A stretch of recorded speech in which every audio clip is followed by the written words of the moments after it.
Olá, meus queridos irmãos e irmãs, graça e paz da parte do nosso Senhor e Salvador Jesus. Estamos chegando ao final de mais um dia com mais uma oração da noite com o nosso tema Apocalipse 7x7, uma mensagem de fé, esperança e encorajamento. Hoje, então, nós vamos estudar as duas últimas bem-aventuranças do Apocalipse. Em nossa devocional anterior, nós estudamos a quinta bem-aventurança, ou seja, bem-aventurado e santo é aquele que tem parte na primeira ressurreição, porque se morrer fisicamente, reinará com Cristo no céu. Apocalipse capítulo 20, verso 6. Vimos na nossa última devocional que a primeira ressurreição é espiritual, também chamada de regeneração, de novo nascimento. Assim sendo, aquele que tem parte na primeira ressurreição, ou seja, na espiritual, vai para o céu e não precisa temer a segunda morte, a saber, o lago que arde com fogo e enxofre, o inferno.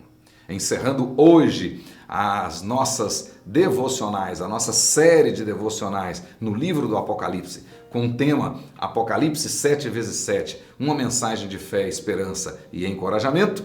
Hoje eu quero então estudar com os irmãos estas duas últimas bem-aventuranças, a sexta e a sétima. A sexta diz lá, felizes os que guardam as palavras da profecia deste livro. E a sétima, felizes os que lavam as suas vestes no sangue do Cordeiro. Apocalipse capítulo 22, o último capítulo do livro, versículos 7 e versículo 14. Apocalipse 22, versículos 6 até o 21, formam o que nós podemos chamar de epílogo do livro do Apocalipse, ou seja, uma breve recapitulação ressaltando algumas lições indispensáveis para a conclusão do livro. No caso, o fechamento da profecia, ou seja, o fechamento do cânon das Escrituras Sagradas.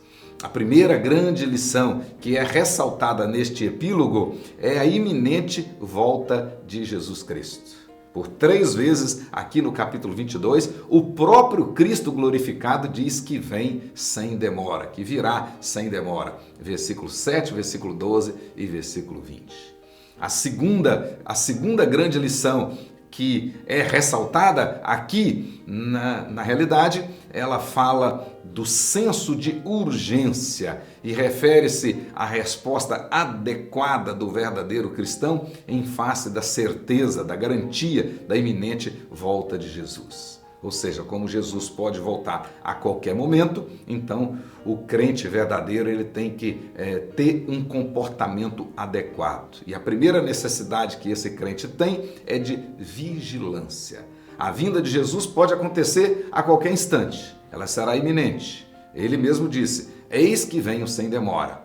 Esta declaração, além de ser o refrão aqui do capítulo 22, ela também aparece em todo o livro, no mínimo, mais 5 vezes. E o advérbio sem demora, usado aqui, ele traz a ideia de que Jesus não atrasará, ele virá em breve, virá a qualquer momento. Na linguagem de Tiago, lá no capítulo 5, versículo 9, Tiago diz que ele já está às portas, preparado para voltar.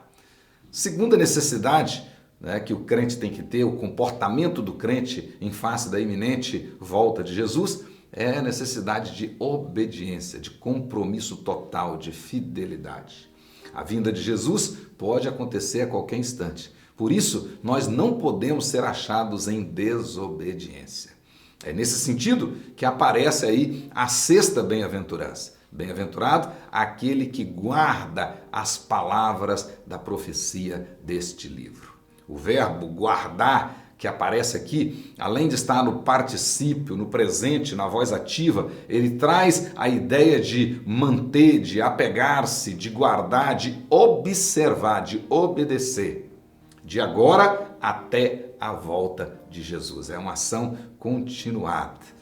E como a volta de Jesus pode acontecer a qualquer momento, o crente tem que permanecer permanentemente obediente, observando as palavras das Escrituras Sagradas. É esse mesmo verbo que aparece, por exemplo, em Apocalipse capítulo 14, verso 12, para descrever a perseverança dos santos. Ele diz lá, os que perseveram são aqueles que guardam os mandamentos de Deus e a fé em Jesus.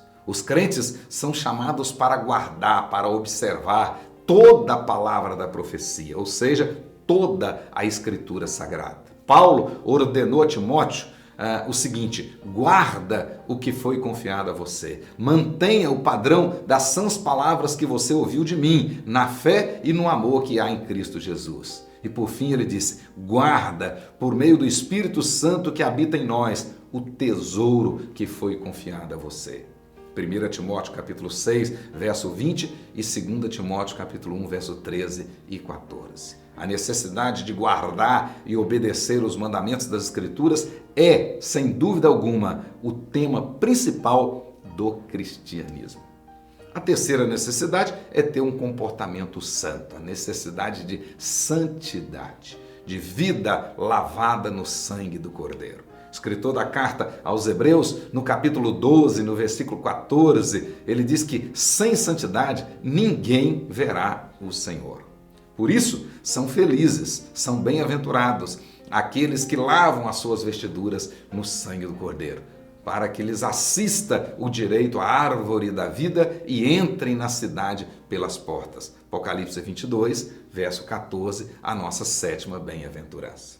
Com isso, aqui nos versículos 14 e 15 do capítulo 22, o livro do Apocalipse, mais uma vez, estabelece quem são os que têm direito a ingressar na cidade de Deus e quem são os que não entrarão nela de jeito nenhum, ficarão de fora. O texto diz: os que foram lavados no sangue do Cordeiro possuem o direito de ingresso. E isto descreve a indispensabilidade do sacrifício de Jesus para a salvação. Ninguém vai para o céu sem aceitar o sacrifício de Jesus na cruz, sem ser lavado pelo sangue de Jesus. Quando João viu aquela multidão, ele viu os que estavam lavados no sangue do Cordeiro. Segundo, os que não aceitam o sacrifício de Cristo e que não foram lavados no sangue do Cordeiro, esses ficarão de fora. E no versículo 15, nós temos aí uma relação daqueles que ficarão de fora. A mesma relação que aparece no capítulo 21, verso 8, só que lá no capítulo 21, verso 8, nós temos um acréscimo, dizendo que além deles não entrarem no céu, eles serão lançados no lago que arde com fogo e enxofre. Meus queridos irmãos, a terceira grande lição que aparece neste epílogo tem relação com a exaltação do Cristo ressurreto e da sua segunda vinda. A mesma ênfase que aparece no prólogo, ou seja, na introdução, lá no capítulo 1, verso 1 a 20, é a mesma ênfase que aparece no capítulo 22. Então nós podemos dizer que o livro do Apocalipse começa e termina da mesma maneira, ou seja, exaltando Jesus e apontando para a segunda vinda de Jesus. E aqui nós podemos ver claramente, neste epílogo, o próprio Cristo ressurreto, anunciando a sua volta e fazendo duas grandes declarações a seu respeito. Ele mesmo diz que na sua volta ele trará consigo a sua recompensa e pagará a cada um segundo as suas obras. E segundo, ele mesmo diz aqui, ele afirma que ele é o alfa e o ômega, o primeiro e o último, o princípio e o fim. Nesta declaração, nós podemos ver aqui o sentido de totalidade, ou seja, Jesus é tudo e tem tudo. Nós temos aqui o sentido de eternidade, ele é o primeiro e o último, isso inclui todo o tempo, e temos aqui o sentido de autoridade, ou seja, toda a autoridade foi dada a Jesus. É nesse que nós cremos e é nele que nós somos bem-aventurados. Que Deus te abençoe. Desejo do meu coração, minha oração, que as devocionais aqui no livro do Apocalipse tenham enchido o seu coração de esperança e te animado a perseverar com fidelidade até a volta de Cristo Jesus. Que Deus te abençoe e abençoe a sua casa em nome de Jesus Cristo, o nosso Senhor e Salvador.